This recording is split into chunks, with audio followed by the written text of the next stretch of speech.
हर खबर पर होगी आपकी पकड़। डाउनलोड कीजिए एबीपी लाइव ऐप। नमस्कार, स्वागत है आपका एबीपी न्यूज में। आपके साथ मैं हूं अखिलेश आनंद।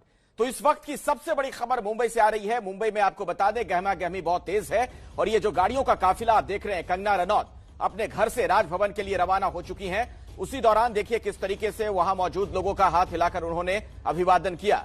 कुछ ही देर में राज्यपाल से उनका मिलने का कार्यक्रम है। भगत सिंह कोश्यारी से शाम 4:30 बजे उनकी मुलाकात होनी है। ये देखिए आपके सामने ये जो 5 तस्वीरें हैं, राज्यपाल से मुलाकात होगी कंगना रनौत की। उनकी गैर मौजूदगी में जो उनका दफ्तर तोड़ा गया था वो तस्वीर आप देख रहे हैं। टूटे दफ्तर का जब उन्होंने मुआयना किया था वो तस्वीर, और उद्धव सरकार पर किस तरीके से निशाना साधा गया। और ये पूरा घटनाक्रम महाराष्ट्र की राजनीति में भूचाल ला चुका है। अब देखना यह होगा कि आज कंगना की जो राज्यपाल से मुलाकात होनी है, क्या बात होती है इस मुलाकात में। पिछले काफी दिनों से कंगना रनौत उद्धव सरकार को लेकर हमलावर हैं। और कंगना रनौत जा रही हैं राज्यपाल से मिलने के लिए। पेडर रोड पर हम पहुंच चुके हैं। पेडर रोड जहां पर तमाम नामी हस्तियां रहती हैं। इस वक्त हम लता मंगेशकर के घर के ठीक सामने से ये कॉन्वॉय गुजर रहा है। पेडर रोड पर हम पहुंच चुके हैं और कुछ ही पलों में हम एंटीलिया बिल्डिंग, जो कि एंटीलिया बिल्डिंग अंबानी परिवार का निवास है, उस बिल्डिंग के ठीक सामने से हम गुजरने वाले हैं। और अगले 10 मिनट में हम राजभवन पहुंच जाएंगे।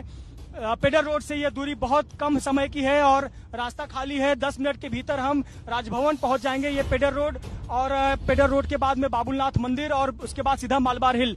बहुत कम समय बचा हुआ है। 10 मिनट के भीतर कंगना का जो ये कॉन्वॉय है वो राजभवन पहुंच जाएगा। इस वक्त हम पेडर रोड पर हैं और पेडर रोड पर उस जगह पर है जहां बीते दिनों एक बड़ा हादसा हुआ था। भारी बारिश के चलते चट्टान खिसक गई थी और सड़क बंद हो गया था। ये देखिए सड़क बंद हो गया था। वो तस्वीरें भी, अगर ये फ्लाईओवर खुला रहता तो यहाँ से रफ्तार काफी तेजी से बढ़ जाती, समय काफी कम लगता। लेकिन यहाँ देखिए नीचे से जा रहे हैं फ्लाईओवर से दाहिने ले रहे हैं, क्योंकि आगे पहाड़ का हिस्सा गिरा हुआ था जिसके निर्माण का कार्य फिर से चल रहा है और इस रास्ते की आवाजाही को बंद कर दिया गया। और ये बाबुलनाथ मंदिर से ये रास्ता होकर गुजरता था, लेकिन ये रास्ता फिलहाल बंद किया गया है। और आगे ये जो रास्ता है वो नेपेंसी रोड का रास्ता अपनाया गया है। नेपेंसी रोड से होते हुए कंगना का कॉन्वॉय पहुंच रहा है। 10 मिनट का वक्त लगेगा। बहुत तेजी से ये गाड़ी जो है वो राजभवन की ओर बढ़ती चली जा रही है। जगह जगह पर हमें नजर आ रहा है कि ट्रैफिक पुलिस के सुरक्षा कर्मी हैं और ट्रैफिक पुलिस कर्मी लगातार गाड़ियों को जाने का निर्देश दे रहे हैं। ट्रैफिक क्लियर कराकर पहले से ही रखा हुआ है। कंगना रनौत का मुलाकात आज बहुत मायने रखता है। एक राज्यपाल को बात और राज्यपाल से शिकायत महाराष्ट्र के सत्ताधारी पार्टी की, महाराष्ट्र के बड़े नेता की, संवैधानिक पद पर बैठे हुए व्यक्ति की, ये कंगना रनौत शिकायत करेंगी। लेकिन महत्वपूर्ण बात तो यह है कि राज्यपाल ने भी इस पूरे घटना का संज्ञान लिया है और संज्ञान लेते हुए एक रिपोर्ट केंद्र सरकार को सौंपने की बात कही है। देखिए, कंगना रनौत की मुश्किलें यहाँ नहीं खत्म होती हैं। भले ही शिवसेना कह चुकी है कि हमारे लिए ये मुद्दा बंद हो चुका है, भले ही शिवसेना कह चुकी है कि हम इस मुद्दे को आगे नहीं बढ़ाना चाहते हैं। कंगना रनौत पर कानूनी कार्रवाई, उनके बंगले पर उनका जो मणिकर्णिका फिल्म्स है वहां पर कार्रवाई कर दी गई है। लेकिन कंगना रनौत की मुश्किलें आने वाले दिनों में बढ़ सकती हैं, क्योंकि महाराष्ट्र सरकार ने, गृह मंत्रालय ने उस फाइल को खोलने की बात कही है जो बहुत पहले कंगना रनौत ने ड्रग्स के संदर्भ में कही थी। और कंगना ड्रग्स लेती थी, इस विषय को लेकर जो पुराने इंटरव्यूज थे या पुराने बयान थे, उस आधार पर अब मुंबई पुलिस कार्रवाई करने की बात कर रही है, उन फाइलों को खोलने की बात कर रही है। यानी कि साफ तौर पर कंगना रनौत की मुश्किलें कम होने का नाम नहीं लेंगी। लेकिन हालांकि कंगना रनौत जिस प्रकार से बेबाकी से अपनी बात रखती हैं, अपनी बात रखती हैं, जवाब देती हैं, और इसे कहते हैं हेड ऑन, महाराष्ट्र सरकार को हेड ऑन लेना। मैं आपके पास लौटूंगा, आप हमारे साथ जुड़े रहें। पल पल की तस्वीर, हर जानकारी दर्शकों तक हम आगे भी पहुंचाते रहेंगे। ये तस्वीरें आप लगातार देखते रहेंगे। लेकिन अब हम जरा रुख कर लेते हैं। मेरे साथ एक बेहद खास मेहमान जुड़ चुके हैं। भारतीय जनता पार्टी के राष्ट्रीय प्रवक्ता डॉक्टर संबित पात्रा मेरे साथ मौजूद हैं। संबित जी, बहुत बहुत स्वागत आपका एबीपी न्यूज में। और मेरा पहला सवाल यही कि ये जो हम तस्वीरें दर्शकों को दिखा रहे हैं, इसका क्या मतलब हम निकालें अगर कंगना को राज्यपाल से आज मिलना पड़ रहा है अपनी शिकायत के लिए? अखिलेश जी बहुत बहुत धन्यवाद। आज बहुत दिनों के बाद, मैं तो कहूंगा कई वर्षों के बाद शायद आपके साथ आज बैठने का मौका मिला मुझे। और जो आपका प्रश्न है कि आखिर कंगना क्यों जा रही है, देखिए ये विषय तो कंगना रनावत जी का है। वो एक प्राइवेट सिटीजन भी है, भारत की नागरिक भी है, तो स्वाभाविक है अगर किसी प्रकार से किसी राज्य में उनको न्याय का साथ नहीं मिल रहा है, कानून उनके पक्ष में खड़ा होता हुआ नजर नहीं आ रहा है, उनके घर को तोड़ दिया जाता है, सत्ता पक्ष के लोग उनके खिलाफ जिस प्रकार से अभियोग ला रहे हैं, जिस प्रकार की भाषा का प्रयोग कर रहे हैं, हरामखोर, जबड़ा तोड़ देंगे, यहां आके दिखा, इस प्रकार की भाषा का प्रयोग कर रहे हैं। स्वाभाविक है एक कॉन्स्टिट्यूशनल दायरे में रह के संविधान की रक्षा के लिए वो अपने विषय को लेकर एक कॉन्स्टिट्यूशनल अथॉरिटी जो गवर्नर है उनसे मिल सकती है। इसमें मैं एक बात कहना चाहूंगा और याद दिलाना चाहूंगा, देखिए कंगना जी के साथ जो हुआ है वो तो हम विगत कुछ दिनों से देख रहे हैं और एक वाजिब कारण है कंप्लेंट करने का। आप याद करिए ये वही देश है, ये वही हिंदुस्तान है जहां पर नॉन एग्जिस्टेंट कंप्लेंट को लेके दिल्ली माइनॉरिटी कमीशन के चेयरपर्सन जो कि एक कॉन्स्टिट्यूशनल पोजीशन पे बैठे हुए हैं, उन्होंने कुवैत में कंप्लेंट किया था, बाद में उनके खिलाफ केस हुआ। आप याद करिए राहुल गांधी जो कि कॉन्स्टिट्यूशनल पोजीशन में है, एक एमपी है और पहले भी एमपी थे, उन्होंने लंदन में जाकर कहा था कि आरएसएस और बीजेपी जिसकी सरकार चल रही है वो मुस्लिम ब्रदरहुड के बराबर है। लंदन में जाकर वो कंप्लेंट कर रहे थे। 2015 में लिखित चिट्ठी लिखकर यूनाइटेड नेशन में आजम खान ने भारत के खिलाफ कंप्लेंट किया था। जब आप यूनाइटेड नेशन में कंप्लेंट कर सकते हैं, बाकी देशों में छाती पीट कर विदेश में जाके भारत के लिए रो सकते हैं, अवार्ड वापसी गैंग बना सकते हैं, तो यहां तो एक महिला, एक मैं कहूंगा एक साहसी महिला अपने अधिकारों के लड़ रही है, तो क्या खराबी है। जी डॉक्टर संबित पात्रा, मैं दोबारा आपके पास लौटूंगा, लेकिन उससे पहले दर्शकों को जरा एक रिपोर्ट दिखाते हैं। कंगना रनौत के घर के बाहर इस वक्त कुछ लोग मौजूद हैं, वहां पर धरना प्रदर्शन हो रहा है, क्या कुछ कहा जा रहा है, एक रिपोर्ट दिखाते हैं आपको। कंगना रनौत महाराष्ट्र के राज्यपाल से मिलने गई हैं, लेकिन उनके जाने के बाद यहां पर कुछ लोग जमा हुए हैं जो कंगना के विरोध में नारे लगा रहे हैं, तमाम तरह के नारे लग रहे हैं। हम उन्हीं से बातचीत कर रहे हैं। आपका नाम क्या है? दीपक केदार, ऑल इंडिया पैंथर सेना का प्रेसिडेंट हूँ। ऑल इंडिया पैंथर सेना के आप अध्यक्ष हैं। कंगना के खिलाफ नारेबाजी क्यों कर रहे हैं? कंगना रनावत ने ट्वीट करके आरक्षणवादियों का अवमान किया है, संविधान का अवमान किया है। वो कह रही है कि मॉडर्न इंडिया में जातिवाद नहीं है।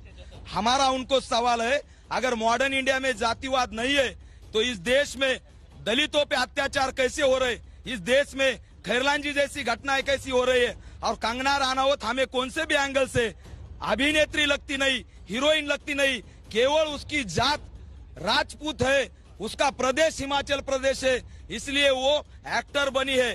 वो आरक्षण के खिलाफ जो बात कर रहे हैं उसका निषेध करने के लिए हम यहाँ पर आए हैं। उन्होंने अगस्त में ये ट्वीट किया था, आप लोग इतने देर बाद क्यों जागे हैं, अभी क्यों आए हैं? आज कंगना रनावत का हम अगस्त से इंतजार कर रहे थे, वो अभी मुंबई में आए हैं, इसलिए अब हम उनका विरोध कर रहे हैं। और पूरे देश में बहुजन समाज उसके खिलाफ उद्रेक कर रहा है और उस उद्रेक को डर के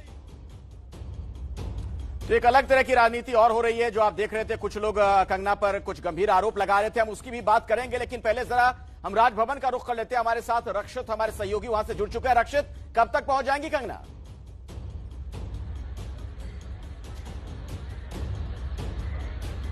बिल्कुल अखिलेश, अगले कुछ मिनटों में कंगना रनावत के यहाँ पर राजभवन में पहुंचने की उम्मीद है। जो तमाम बंदोबस्त हैं वो यहाँ पर पुलिस ने करवा दिए हैं सारे के सारे, और राजभवन के इसी गेट से कंगना रनौत की जो एंट्री है वो होनी है। और अगले चंद मिनटों के अंदर कंगना रनौत का जो काफिला है वो यहाँ पर पहुंच जाएगा, क्योंकि Y+ प्रोटेक्टी है अब, तो जाहिर तौर पर जो Y+ प्रोटेक्शन है वो उनको दी गई है। और ऐसे में अब कंगना रनौत के आने के जो मायने हैं वो बहुत ज्यादा बढ़ जाते हैं, खासकर जिस तरीके से राजभवन पहुंच रही हैं और एक तरीके से कहें तो सरकार की शिकायत करने के लिए, और जिस तरीके से उनका जो दफ्तर है वो तोड़ा गया, तो इन तमाम मुद्दों को लेकर कंगना रनौत जो है वो यहाँ पर राजभवन 4:30 बजे का जो समय है वो निश्चित था। और अब किसी भी पर रक्षित मैं आपके पास आऊंगा, जैसे ही कंगना यहाँ पहुंचती हैं वो तस्वीरें दर्शकों को दिखाइएगा, लेकिन जरा हम रुख कर लेते हैं। हमारे साथ दो अलग अलग पार्टियों के बड़े नेता मौजूद हैं, संबित पात्रा है, उनसे भी हम बातचीत करें, और किशोर तिवारी शिवसेना के नेता भी हमारे साथ जुड़ चुके हैं। किशोर जी, क्या हालात हैं ये मुंबई में? जो तस्वीरें हम देख रहे हैं, कंगना को अपनी बात रखने के लिए राज्यपाल के पास जाना पड़ रहा है।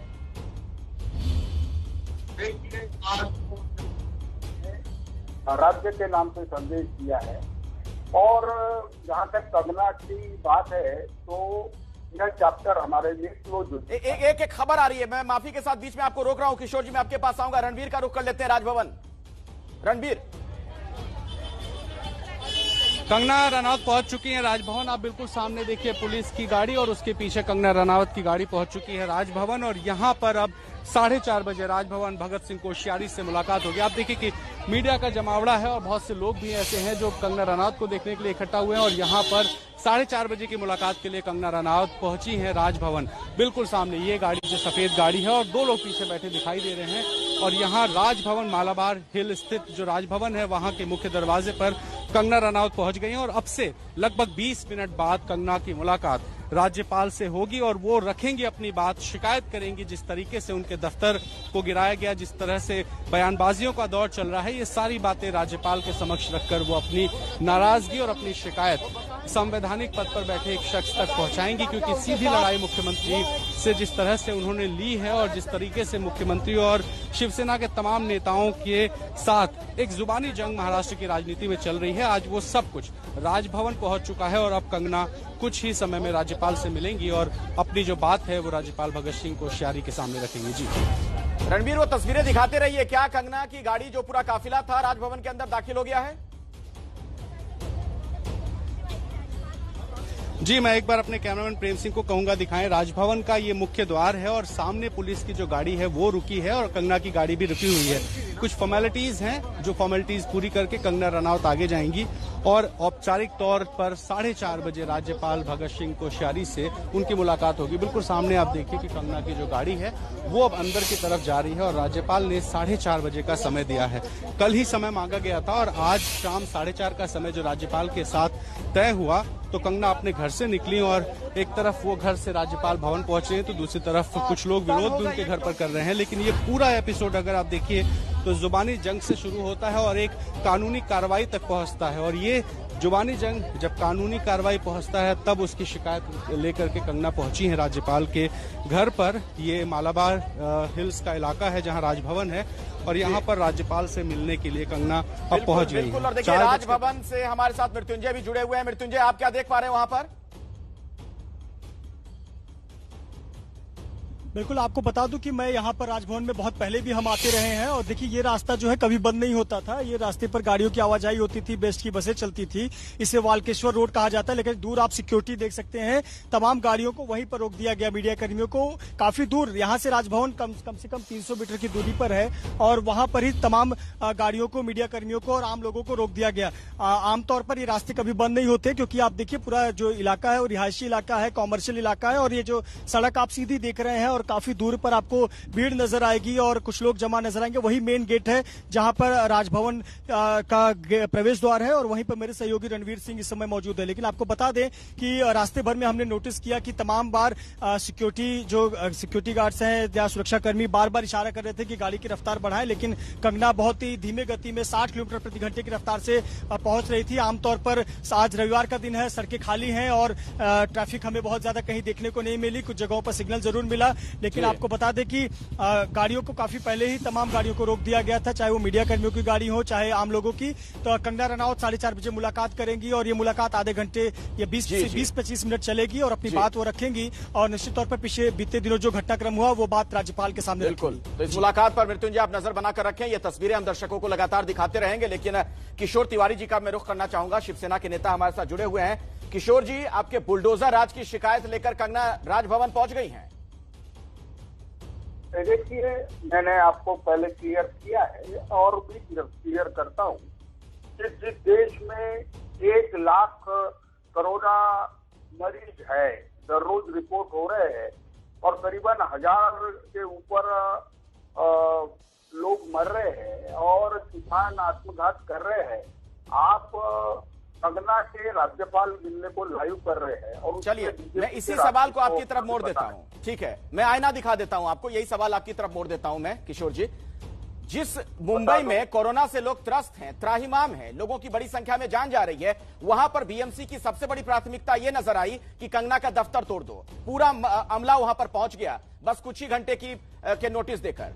क्या बीएमसी के लोगों के पास कोई काम नहीं था? क्या बीएमसी के लोगों को कोरोना को रोकना नहीं है?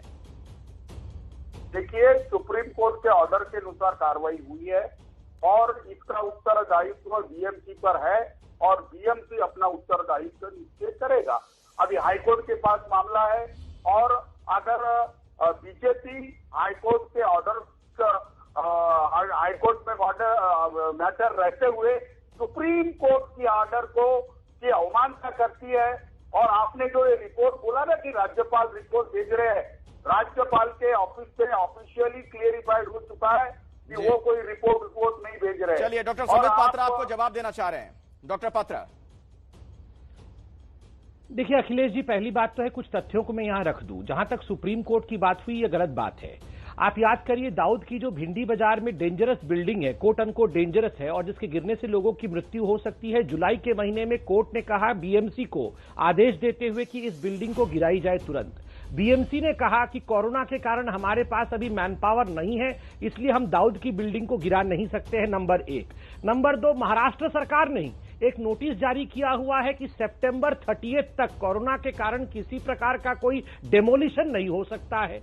किंतु केस पेंडिंग है कंगना का हाईकोर्ट में, 24 घंटे भी नहीं हुए नोटिस चिपकाए, बीएमसी के पास मैन पावर भी आ गया। बीएमसी ने अपने ही चिट्ठी को नजरअंदाज भी कर दिया सितंबर 30 वाला और तुरंत वहां पर डेमोलिश करने उसके लोग पहुंच गए। अगले दिन हाईकोर्ट ने अपने इंटरिम ऑर्डर में इसीलिए बहुत भर्त्सना की है, बहुत निंदा की है बीएमसी की और यह भी कहा है कि जब हमने डेमोलिशन रोकने का फरमान जारी किया तो मुंबई म्युनिसिपल कॉर्पोरेशन के कमिश्नर ने अपना मोबाइल फोन स्विच ऑफ कर लिया और यहां तक हमारे आदेश को भी फॉलो नहीं किया और 40% बिल्डिंग को डेमोलिश कर दिया। ये डेमोक्रेसी है?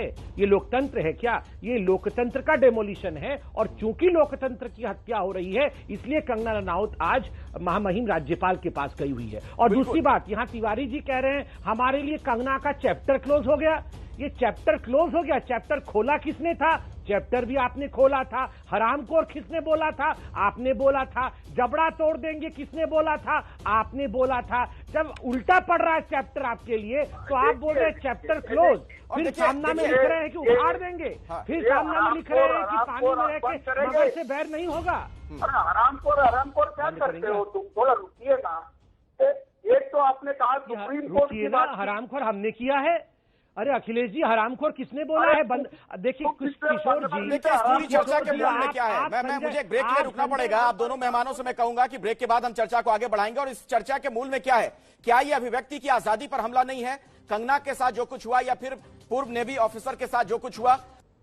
देश की आर्थिक राजधानी है मुंबई। मुंबई में इस वक्त हलचल बहुत तेज है। कंगना रनौत अभी पहुंची हैं भगत सिंह कोश्यारी यानी वहां के राज्यपाल से मिलने के लिए और आपको बता दें कि जैसे ही कुछ अपडेट वहां से होगा अब तक हम पहुंचाएंगे खबर। लेकिन हमारे साथ जो मेहमान जुड़े हुए हैं राजनीतिक दलों के नुमाइंदे, उनसे जरा बातचीत कर लेते हैं। और डॉक्टर संबित पात्रा, सीधा सवाल आपसे है, जो चीजें पिछले दिनों में हमने देखी मुंबई में, क्या ये अभिव्यक्ति की आजादी पर हमला ना माने, चाहे पूर्व नेवी अफसर के साथ जो कुछ हुआ या फिर कंगना के साथ?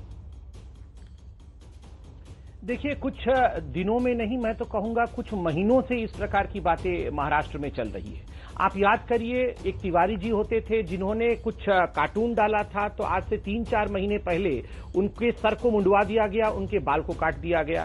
समित ठाकर करके एक सोशल मीडिया में प्रसिद्ध व्यक्ति हैं जिन्होंने कुछ ट्वीट किया था, बेबी पेंगुइन कहा था। वैसे पेंगुइन कोई बहुत हानिकारक प्राणी नहीं होता है और कोई गाली भी नहीं है। पेंगुइन कहने के ऊपर उनके खिलाफ केस कर दिया गया। ठीक उसी प्रकार 2 भाइयों को जिनकी दुकानें थी उनकी दुकान तोड़ दिए गए क्योंकि उन्होंने फेसबुक में कोरोना को लेकर जिस प्रकार से महाराष्ट्र सरकार की लाचारगी है उसके बारे में ट्वीट किया था। और अंत में हमने 2-3 दिन पहले जिस प्रकार एक वेटरन को, एक नेवी से रिटायर्ड ऑफिसर के ऊपर जिस प्रकार आक्रमण हुआ, उनके आंख को लाल कर दिया गया, यह सब हम देख रहे हैं। यह अभिव्यक्ति की आजादी है क्या?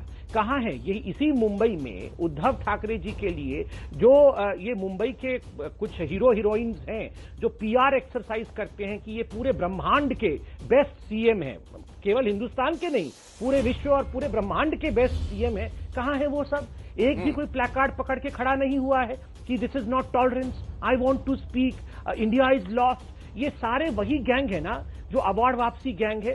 ये आमिर खान, नसरुद्दीन शाह, ये वही लोग हैं ना जिनको भारत में रहना दुभर हो गया था, जो डरे हुए थे, जो टर्की तक चले गए थे। और आज कहां है वो सारे लोग? उल्टा आज मैं देख रहा था। आप जो कह रहे हैं डॉक्टर पात्रा, उससे एक सवाल ये भी खड़ा हो गया है, ये सहिष्णुता और असहिष्णुता कहने वाले लोग वाकई में अभी कहां हैं? आज की सबसे बड़ी खबर पर एबीपी न्यूज पर यह बड़ी कवरेज आप देख रहे हैं। कंगना रनौत इस वक्त मुंबई में राजभवन में मौजूद हैं। भगत सिंह कोश्यारी जो वहां के राज्यपाल हैं, उनसे उनकी मुलाकात चल रही है। और जो हालिया घटनाक्रम देखने को मिला है मुंबई में, महाराष्ट्र की राजनीति में, उसने कई गंभीर सवाल खड़े कर दिए हैं। देखना यह होगा कि आज की इस मुलाकात का क्या हासिल होता है। कंगना के घर पर बुलडोजर चलने के बाद आज पहली बार उद्धव ठाकरे भी लोगों के सामने आए। कोरोना से लेकर कर्ज तक की बात उन्होंने की, लेकिन कंगना पर सीधे सीधे कुछ नहीं कहा। तूर्त मी राजकारणाबद्दल काही बोलणार नाही, पण राजकारणाबद्दल आणि एकूणच महाराष्ट्राच्या बदनामीचा जो काही डाव आखला जातोय त्याच्याबद्दल एकदा मात्र मी जरूर मुख्यमंत्री पदाचा मास्क हा थोडा वेळ बाजूला ठेवून आपल्याशी बोलणार आहे। त्यातले सुद्धा धोके आणि एकूण ज्या काही गोष्टी आहेत त्या आपल्यासमोर मी नक्की मांडणार आहे। मी बोलत नाही याचा अर्थ असं नाही की माझ्याकडे उत्तर नाही, पण एक मुख्यमंत्री पदाच्या खुर्चीवरती बसलेला आहे।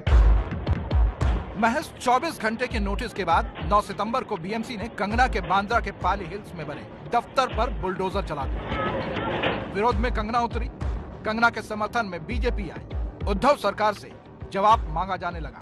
इस घटना के 2 दिन बाद शिवसेना के कार्यकर्ताओं पर गुंडागर्दी का आरोप लगा। एक पूर्व नौसेना अधिकारी की पिटाई का वीडियो सामने आया। मैं आग्रह करूंगा उद्धव ठाकरे जी को, चीफ मिनिस्टर उद्धव ठाकरे जी को, कि अगर आपसे ये संविधान आपका गवर्नमेंट नहीं चला सकते हैं तो आप रिजाइन कर दीजिए। ये सरकार को बर्खास्त करके और प्रेसिडेंट को लाया जाए। कंगना ने कैसे उद्धव की सरकार को हिलाकर रख दिया, इसे समझने के लिए 6 तस्वीरों को देखिए। शुरुआत मुंबई पुलिस के माफिया गठजोड़ के आरोप से हुई, बात जुबानी जंग तक पहुंची और फिर बदले की कार्रवाई तक आ गई। मामला इतना बढ़ गया कि महाराष्ट्र सरकार चौतरफा घिर गई। सवाल कंगना की गैर मौजूदगी में उनके ऑफिस को तोड़ने पर उठा। कंगना को बीजेपी का समर्थन मिला तो शिवसेना तिलमिला गई और ये जंग अभी थमी नहीं है। आज एक बार फिर शिवसेना ने अपने मुखपत्र सामना के जरिए कंगना पर हमला बोला। कंगना विवाद के बाद पहली बार जब उद्धव ठाकरे सामने आए तो क्या कहा, सुनिए। तूर्त मी राजकारणाबद्दल काही बोलणार नाही, पण राजकारणाबद्दल आणि एकूणच महाराष्ट्राच्या बदनामीचा जो काही डाव आखला जातोय त्याच्याबद्दल एकदा मात्र मी जरूर मुख्यमंत्री पदाचा मास्क हा थोडा वेळ बाजूला ठेवून आपल्याशी बोलणार आहे। त्यातले सुद्धा धोके आणि एकूण ज्या काही गोष्टी आहेत त्या आपल्यासमोर मी नक्की मांडणार आहे। मी बोलत नाही याचा अर्थ असं नाही की माझ्याकडे उत्तर नाही, पण एक मुख्यमंत्री पदाच्या खुर्चीवरती बसलेला आहे। उद्धव ठाकरे ने इशारों में जो कहा उससे साफ है कि शिवसेना बनाम कंगना का घमासान अभी थमने वाला नहीं है। और महाराष्ट्र में सियासी सरगर्मी बहुत तेज है। इसी मसले पर बातचीत करने के लिए मेरे साथ 2 पार्टियों के नुमाइंदे मौजूद हैं। भारतीय जनता पार्टी के प्रखर प्रवक्ता हैं डॉक्टर संबित पात्रा हमारे साथ जुड़े हुए हैं और किशोर तिवारी भी शिवसेना से हमारे साथ मौजूद हैं। किशोर जी, अब आपके पास मैं आना चाहूंगा और जरा ये बताइए, एक ऐसे वक्त में जब महाराष्ट्र में अभिव्यक्ति की आजादी पर सवाल खड़े हो रहे हैं, जो संविधान प्रदत्त मौलिक अधिकार है, फंडामेंटल राइट है, चाहे वो नेवी अफसर वाला मामला हो या फिर कंगना वाला मामला हो, और आपके मुख्यमंत्री कुछ भी बोलने को राजी नहीं है, क्या कुछ बोलने को है ही नहीं उनके पास? एक मिनट, आप देखिए, मुख्यमंत्री की गरिमा रखकर उन्होंने कहा है कि मैं मीडिया से इस पर बात करूंगा, वो करेंगे। अब दूसरी बात है, सुशांत सिंह की मौत और उसके बाद कंगना का विवाद, इसकी जड़ बीजेपी के खुद के भरोसे बिहार के चुनाव में लड़ने का है और सीबीआई की इंक्वायरी से लेके सब कुछ ये राजनीति का पार्ट है। अब आप जिस फौजी अफसर को मारने की बात कर रहे हैं, वो भी तो राजनीति कर रहे थे। सारे लोग राजनीति कर रहे हैं। आप किशोर जी क्या बात कर रहे हैं? मतलब इस तरीके से लोगों की सड़क पर पिटाई होगी और आप कहेंगे कि वो राजनीति कर रहे थे इसलिए ऐसा कर दिया गया। डॉक्टर संबित पात्रा, देखिए, मतलब एक होता है चोरी, ऊपर से सीना जोरी। आप देखिए यहां किस प्रकार से बेशर्मी की जा रही है। और प्रवक्ता तो छोड़िए, आप मुख्यमंत्री को देखिए। मुख्यमंत्री कह रहे हैं एक मर्यादा होता है मुख्यमंत्री का, मैं मर्यादा को लांघूंगा नहीं। अभद्र भाषा, मर्यादा अभद्र भाषा है? मर्यादा अभद्र भाषा है क्या? शांति से सुनिए। मुख्यमंत्री कहते हैं, ये अखिलेश जी, ये परेशान आत्मा है, ये परेशान आत्मा है, ये क्यों चिल्लाते रहते हैं? ये हर जगह जाके पहले आप माफी मांगिए। माफी मांगिए, नहीं बोल रहे हो, फिर नोटी बोलना पड़ेगा इनको। 15 दिन से ये एक नंबर के नोटी प्रवक्ता हैं, इनको कुछ समझ में नहीं आता है। ये नोटी प्रवक्ता को शांत करिए, फिर मैं बोलता हूँ। कहे को माफी मांगू, बेशरम सरकार है, एक नंबर की बेशरम सरकार है आपकी। अरे बेहोश हो जाएंगे नोटी जी, शांति से बैठिए, चिल्लाइए मत, बैठिए चिल्लाइए मत, बैठिए चिल्लाइए मत, ऐसे एकदम रुकुटी तान करके ये नोटी स्पोक्स पर्सन उंगली हिला कर चिल्लाते रहते हैं। अखिलेश जी जरा इनको शांत कर दीजिए, फिर मैं बोलता हूँ। मैं नॉन स्टॉप चिल्लाना नहीं चाहता हूँ। ये सारे एक जैसे हैं, ये संजय राउत जैसे हैं, ये भी ऐसे ही है। ये सारे शिवसेना वाले एक जैसे ही है। और असहिष्णुता पर बड़े सवाल खड़े हो गए हैं। इनको जरा शांत करिए, सहिष्णुता दिखाइए, सुन लीजिए ना, इनको जरा शांत करिए, जवाब दीजिएगा। संबित पात्रा बोलिए। हाँ, अरे नहीं, इनको बोलो। देखिए आज मुख्यमंत्री ये गाली गलौज करते हैं। देख अखिलेश जी, मैं इनके साथ मुंह लगना नहीं चाहता, इनको शांत रखिए, मैं बोल लूं उसके बाद ये बोल। बारी बारी से रखिए अखिलेश जी, 1 मिनट। अरे सर सुन लीजिए, डॉक्टर संबित पात्रा को सुनिए, फिर अपनी बात आप रखिएगा ना। ये सारे लोग एक जैसे ही है क्या इनके पार्टी में? इनको माफी मांगने लगाइए। थोड़ा धैर्य रखिए। कहाँ से लाते हैं इनको, कहाँ से पकड़ के लाते हैं, और रोज मेरे साथ टकरा जाते हैं। ये रोज मेरे साथ टकरा जाते हैं डिबेट में। अब मैं हाथ जोड़ता हूँ, इनको मत लाया करिए। इनकी ब्लड प्रेशर बढ़ती है, मेरे को खराब लगता है। बुजुर्ग आदमी के साथ अत्याचार हो रहा है, बैठाइए नोटी को। सुनिए थोड़ा बाप रे, यहाँ पर भी बोलने नहीं देंगे। रास्ते पे अब देखिए, टीवी पर ऐसा बिहेव करते हैं तो रास्ते पर क्या करते होंगे सोचिए। ये टीवी पर ऐसा करते हैं तो रास्ते पर क्या करते होंगे ये नोटी, ये सोचिए। ये सारे नोटी हैं, ये सारे नोटी हैं। मतलब ये टीवी पर इतना नोटीनेस कर रहे हैं तो ये सड़क पर कितना नोटीनेस करते होंगे सोचिए जरा, कितना नोटीनेस करते होंगे सड़क पर। एक नंबर के नोटी। अब ये नोटी की आवाज को बंद कर दीजिए। अच्छा चलिए, नोटी कहूंगा तो माफी मांगूंगा। आप हराम खर बोलेंगे तो ठीक होगा।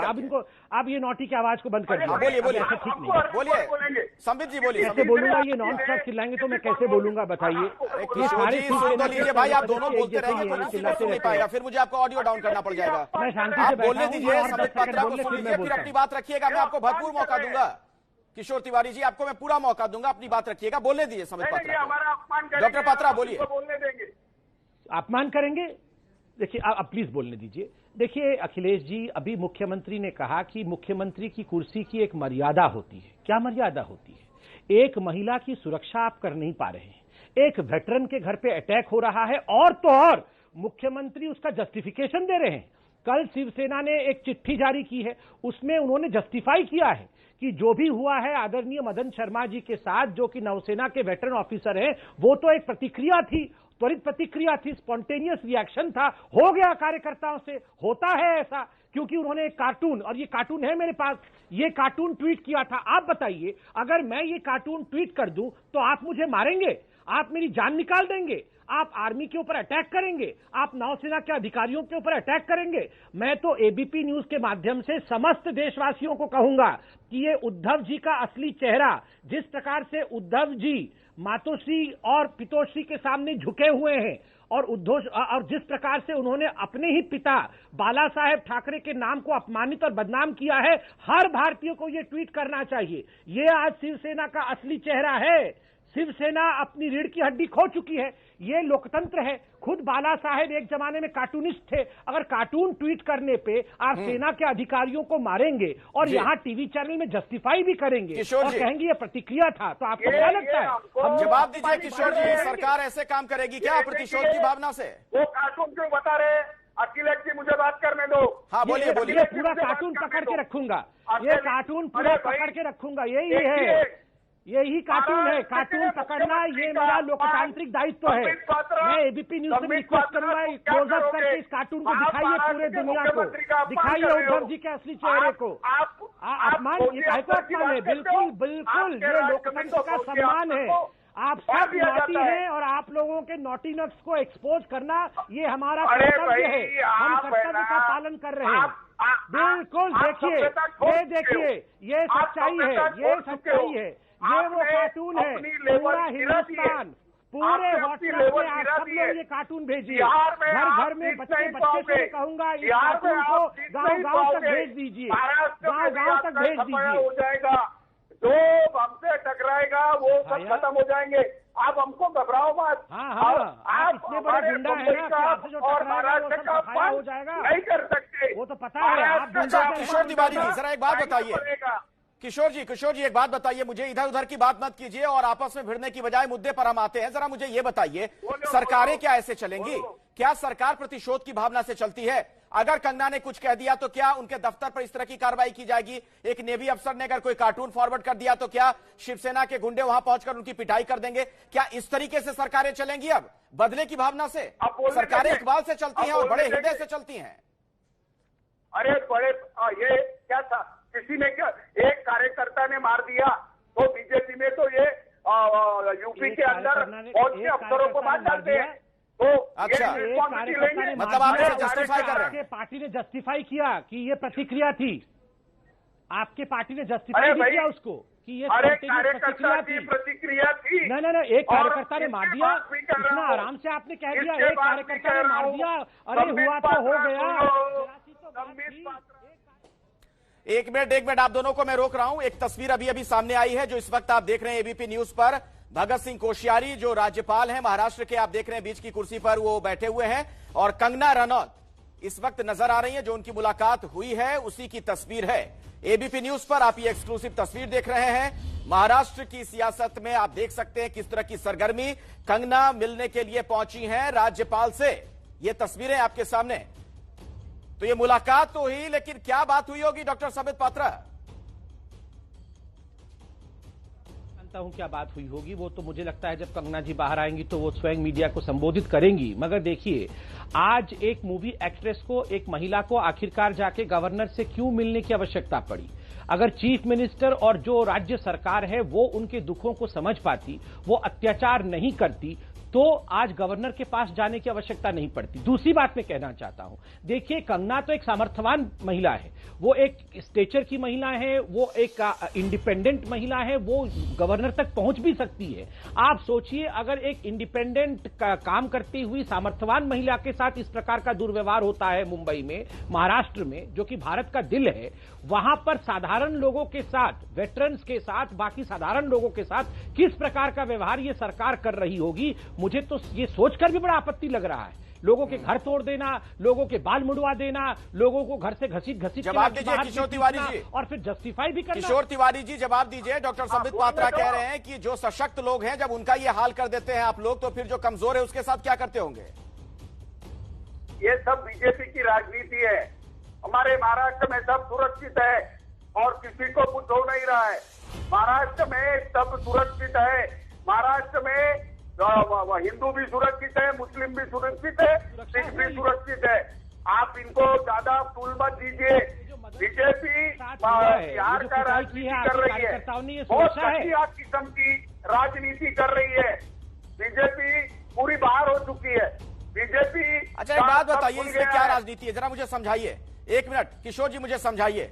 नेवी के एक पूर्व अफसर, कंगना की बात को आप छोड़िए चलिए थोड़ी देर के लिए, नेवी के एक पूर्व अफसर जो एक कार्टून फॉरवर्ड कर देते हैं, शिव सैनिक उनके घर पर पहुंचते हैं, उनकी पिटाई कर देते हैं, बुरी तरीके से मारा पीटा जाता है। आपने उनके आंखों का हाल देखा था, पूरे देश ने देखा। एक मिनट सुन लीजिए, सुनिए सर, थोड़ा धैर्य तो रखिए, सुनने की क्षमता रखिए ना। सरकार में आप बैठे हुए हैं, थोड़ा सा धैर्य रखिए ना, सवाल तो सुन लीजिए। मैं ये कह रहा हूं कि उनकी पिटाई की जाती है और उसके बाद जब वो जनाब पुलिस स्टेशन जाते हैं तो वहां पर उनका खुद कहना, नेवी अफसर की बात मैं कह रहा हूं, वो ये कह रहे थे कि मुझे ऐसा लगा कि मुझे ही पुलिस वाले पकड़कर जेल भेज देंगे और जेल में मेरी हत्या कर दी जाएगी।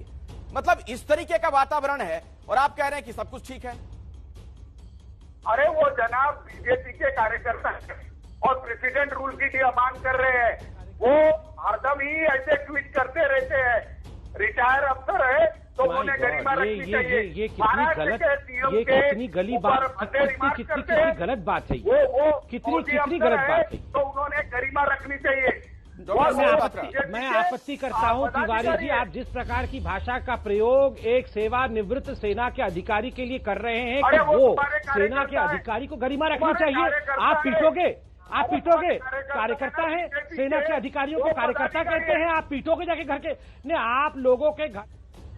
इसी मुलाकात पर संजय राउत की एक प्रतिक्रिया आ गई है। डॉक्टर संबित पात्रा जरा सुन लेते हैं, फिर मैं चर्चा को आगे बढ़ाऊंगा। नहीं चाहते कि और कोई लड़ाई हो। अब सबसे ज्यादा पूरे देश की बात अगर करूंगा तो हम सबको कोविड से ही लड़ना है। अभी भी कोविड का संकट कोविड की महामारी खत्म नहीं हुई और बढ़ रही है। लेकिन हमारे देश के दुर्भाग्य है कि कुछ राजनीतिक दल ऐसे हैं जो छोटी छोटी बातों की राजनीति करते हैं अपने स्वार्थ के लिए, सत्ता के लिए। और महाराष्ट्र में भी मैं देखता हूं यही चल रहा है। महाराष्ट्र में अगर शिवसेना ने सरकार बनाई है, महाविकास आघाड़ी की स्थापना करने के बाद कांग्रेस, एनसीपी, तो ठीक है, किसी को उसका दुख या वेदना हो सकती है। लेकिन राजनीति में ये पहली बार नहीं हुआ है। सत्ता आती है, सत्ता चली जाती है, सरकारें बनती है, सरकारें चली जाती है। लेकिन राज्य हो और देश हो और देश की जनता और राज्य की जनता वो हमेशा रहते, उसके लिए हमको काम करना है। जिस प्रकार का वातावरण महाराष्ट्र में कुछ लोगों ने बनाया है, मुझे लगता है ये माहौल समाज के लिए और आने वाले पीढ़ियों के लिए ठीक नहीं है। सर, उद्धव साहब ने कहा मेरा परिवार मेरी जिम्मेदारी, ये स्लोगन, तो क्या एक सेवानिवृत्त जो नेवी अधिकारी हैं उनको आप इस दृष्टिकोण से नहीं देखते हैं? उनका जो आरोप है, क्योंकि आप खुद एक पत्रकार भी रहे हुए हैं, अब उनके सवाल को सरकार कैसे लेगी? देखिए, सवाल करने में किसी का कोई जाता नहीं। मर्चेंट नेवी के अधिकारी है यो, मैं देख रहा था। राजनाथ सिंह साहब जो देश के रक्षा मंत्री है वो भी उसमें बहुत इंटरेस्ट ले रहे हैं। लेने दो। अगर किसी शहर में और किसी राज्य में कोई नागरिक रहता है तो उस नागरिक का एक कर्तव्य होता है, जो राज्य का प्रमुख है, जो संवैधानिक पद पर बैठा है, उसके बारे में रिस्पेक्ट रखे, आदर रखे और बात करे। अगर आप जिस ढंग से बात करते हो, बदनामी करते हो, कीचड़ उछालते हो, और अगर उसके बाद अगर लोगों के मन में कोई गुस्सा पैदा होता है तो आप सरकार को क्यों दोष देते हो? उसमें सरकार का क्या संबंध है, मुझे बताइए। शिवसेना से जोड़ रहे हैं वो, जो शिवसेना ने हमला किया है। तो किसी ने अगर हमला किया है तो हमको पूछकर तो नहीं किया है ना। इतना बड़ा महाराष्ट्र है, ये किसी के साथ भी हो सकता है, हमारे साथ भी हो सकता है कभी, ऐसा नहीं। तो आप उसके सीधा संबंध सरकार से जोड़ते हो, मुख्यमंत्री से जोड़ते हो। उत्तर प्रदेश में आपको मालूम है कितने एक्स सर्विसमैन के ऊपर हमला हुआ है। वो जो कैप्टन की तो हत्या हो गई, घर में घुसकर मारा गया। तब तो किसी रक्षा मंत्री ने फोन नहीं किया उसकी फैमिली को। शिवसेना तो सेना का आदर करती रही है सब दिन, आप सेना के तो उसमें क्या है? सेना का आदर तो हम करते रहेंगे। सेना का आदर महाराष्ट्र ने, छत्रपति शिवाजी महाराज का महाराष्ट्र है ये। हम तो हमेशा सेना का आदर, उसका मतलब ये नहीं कि कोई भी आए और महाराष्ट्र के जो प्रमुख नेता है, जिसके बारे में, जिसके परिवार के बारे में लोगों के मन में श्रद्धा है, उसके ऊपर आप कीचड़ उठाएंगे, उड़ाएंगे। देखो, आदर जो होता है दोनों तरफ से होना चाहिए। आप कुछ भी करेंगे और लोग चुप बैठेंगे। मैं मानता हूं राज्य या देश के किसी भी निरपराध व्यक्ति के ऊपर इस प्रकार से हमला नहीं होना चाहिए। मैं ये मानता हूं, हमारी सरकार भी मानती है, उद्धव ठाकरे साहब भी मानते हैं। सबको जीने का अधिकार है, शांति से जीने का अधिकार है। लेकिन आप लोग माहौल बिगाड़ रहे हो और आपके पीछे कौन है? तो संजय राउत जो कुछ कह रहे हैं, कुल मिलाकर उसका लबो-लुबाब यही नजर आ रहा है कि जो कुछ हुआ उसमें बिल्कुल भी उन्हें गलत नजर नहीं आ रहा है। जो कुछ भी नेवी अफसर के साथ हुआ, जो मार पिटाई हुई, उस पर उन्हें कोई दिक्कत नहीं दिख रही है।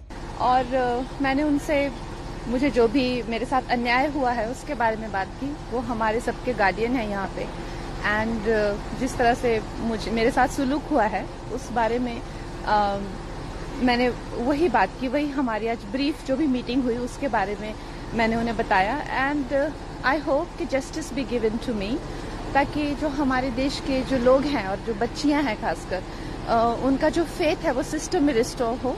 और मैं कोई पॉलिटिशियन तो हूँ नहीं और मेरा कोई पॉलिटिक्स से लेना देना तो है नहीं। As a common person, as a citizen, as somebody who has started from a scratch in this city, which has given me so much, आज अचानक से जब मेरे साथ ऐसा अभद्र व्यवहार हुआ है तो I am very much privileged. और ये मेरे भाग्य हैं कि गवर्नर सर ने मुझे एक बेटी की तरह सुना और मेरी जो भी है मुझे सहानुभूति दी, और मैं ये उम्मीद करती हूँ कि मुझे न्याय मिलेगा। धन्यवाद। सूचना के ऊपर कुछ कहना चाहोगे? जो सामने। Thank you. तो कंगना रनौत को आपने सुना। अभी अभी मुलाकात करके जब वो बाहर निकली हैं राजभवन से तो उन्होंने अपनी पहली प्रतिक्रिया दी। उन्होंने ये कहा कि जो कुछ मेरे साथ हुआ उस बारे में मैंने राज्यपाल महोदय को पूरी जानकारी दी है, मेरे साथ जो अन्याय हुआ उसके बारे में बात की है। तो राज्यपाल भगत सिंह कोश्यारी से कंगना रनौत की जो मुलाकात हुई उसके बाद क्या कुछ बातें वहां कही गई कंगना की तरफ से, इसका जिक्र खुद कंगना ने किया है। हालांकि किसी भी तरह की कोई राजनीतिक प्रतिक्रिया उन्होंने नहीं दी। इस मुलाकात के बारे में उन्होंने ये बताया है कि जो मेरे साथ हुआ मैंने ये पूरी जानकारी उन्हें दी है। तो इस वक्त की ये बड़ी खबर, कंगना रनौत राज्यपाल से मिलने के लिए पहुंची थी। भगत सिंह कोश्यारी से उनकी मुलाकात हुई और उसके बाद जो कुछ उन पर बीता, यानी बीएमसी की जो कार्रवाई हुई थी, जो उनके साथ अन्याय हुआ था, उसके बारे में राज्यपाल को पूरी जानकारी दी गई है। और राज्यपाल से उन्होंने न्याय की उम्मीद की। कंगना ने कहा कि मुझे उम्मीद है कि मुझे न्याय मिलेगा।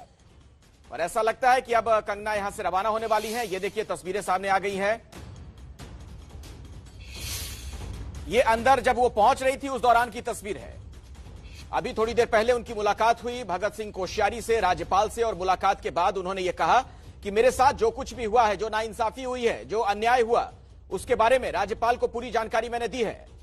आपको याद दिला दें, कंगना रनौत का जो दफ्तर है मुंबई में, मणिकर्णिका फिल्म्स, वहां पर बीएमसी की कार्रवाई जो हुई थी, त्वरित कार्रवाई, नोटिस देने के महज कुछ घंटे में जिस तरीके से सामने की दीवार गिरा दी गई थी, अंदर तहस नहस कर दिया गया था, उसको लेकर कई गंभीर सवाल खड़े हुए थे। और सीधे तौर पर इसे यही माना गया कि यह शिवसेना की सरकार ने उनके साथ बदले की कार्रवाई की है। और जब कंगना यहां पर पहुंची है, एक और खास बात जरा आप देखिए। सामने आपने देखा एबीपी न्यूज उस वक्त वहां पर चल रहा था, आपका अपना चैनल एबीपी न्यूज। राज्यपाल के इस कमरे में एबीपी न्यूज देखा जा रहा था जहां पर यह मुलाकात हुई है। अब सवाल यह कि क्या घर तोड़ने वालों का घमंड तोड़ेंगी कंगना? राज्यपाल से न्याय की उम्मीद उन्होंने की है।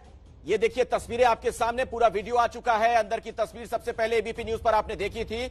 और अब देखिए जो मुलाकात हुई उसके बाद कंगना ने कहा कि मेरे साथ जो भी गलत हुआ है, जो नाइंसाफी हुई है, उसकी सूचना मैंने राज्यपाल महोदय को दी है।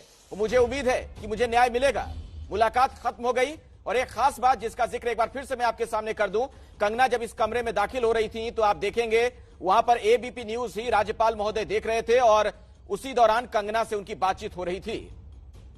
अब सवाल यह है कि इसके बाद आगे क्या होगा, राज्यपाल की क्या किसी तरह की कोई प्रतिक्रिया इस पर आती है? ये आप देख रहे हैं तस्वीरें, जो मुलाकात हुई उस दौरान की तस्वीर। आपको बता दें कंगना पिछले काफी दिनों से शिवसेना के खिलाफ मुखर हैं, न सिर्फ ट्विटर के जरिए बल्कि वैसे भी। और सुनिए क्या कह रही है कंगना।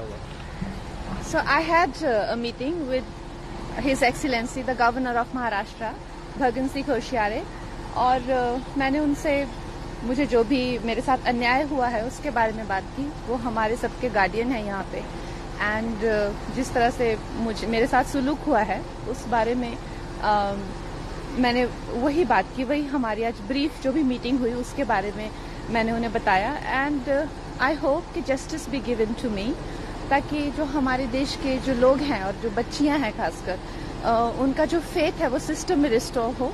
और मैं कोई पॉलिटिशियन तो हूँ नहीं और मेरा कोई पॉलिटिक्स से लेना देना तो है नहीं। As a common person, as a citizen, as somebody who has started from a scratch in this city, which has given me so much, आज अचानक से जब मेरे साथ ऐसा अभद्र व्यवहार हुआ है तो I am very much privileged. और ये मेरे भाग्य हैं कि गवर्नर सर ने मुझे एक बेटी की तरह सुना और मेरी जो भी है मुझे सहानुभूति दी, और मैं ये उम्मीद करती हूँ कि मुझे न्याय मिलेगा।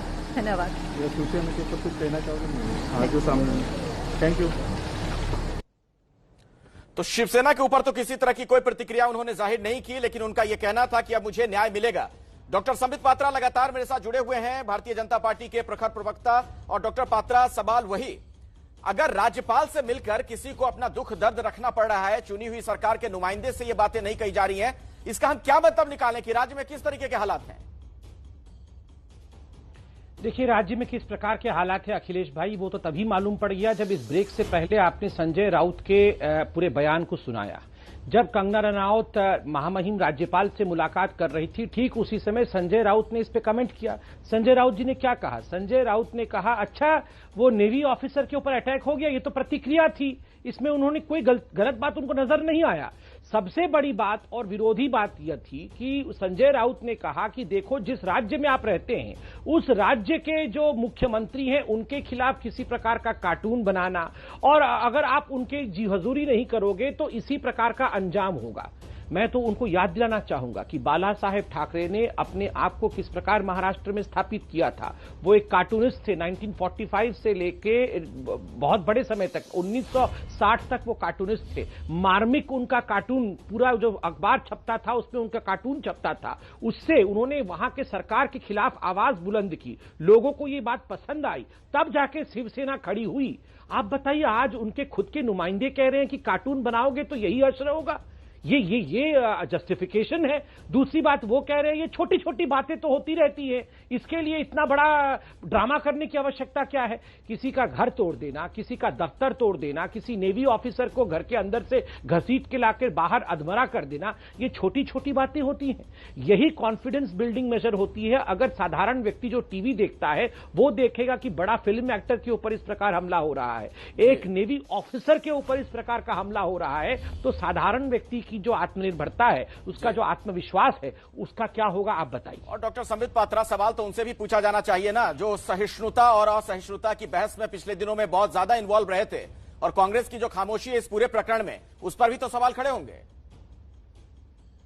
नहीं, वो तो उनके डबल स्टैंडर्ड्स तो पूरी तरह हिंदुस्तान की जनता जान चुकी है कि आखिरकार उनका नियत क्या है। वो इनकी जो सहिष्णुता होती है वो वन वे ट्रैफिक है।